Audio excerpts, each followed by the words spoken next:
ने कहा कि आर्टिकल 370 और 35A को मनसूख करने के बाद हुकूमत की तरफ से यूनियन के सतह पर किए गए वादे पूरे होंगे। उन्होंने कहा कि चाहे वो रियासत का दर्जा हो या असेंबली इंतखाबात। उन्होंने कहा कि बीजेपी असेंबली की तमाम 90 सीटों पर अपने उम्मीदवार खड़े करेगी।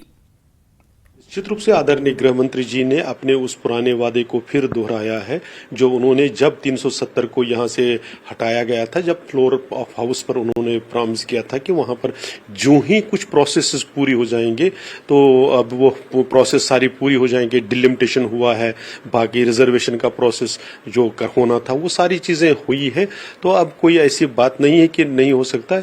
4 जून के बाद जब आदरणीय नरेंद्र मोदी जी पुनः शपथ लेंगे, मुझे लगता है कि उसके बाद यहाँ पर चुनाव का प्रोसेस शुरू हो जाएगा। दूसरा एक सवाल ये है कि पहले स्टेटहुड बाद में असेंबली इलेक्शन या पहले असेंबली इलेक्शन बाद में स्टेटहुड मिलेगा क्या?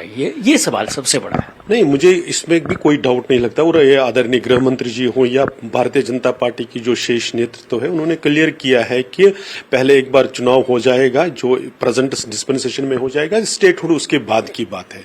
क्योंकि पहले तो यहाँ पर एक लोकल गवर्नमेंट अपने आप जो है वो एक होनी चाहिए, उसमें कोई डाउट नहीं है।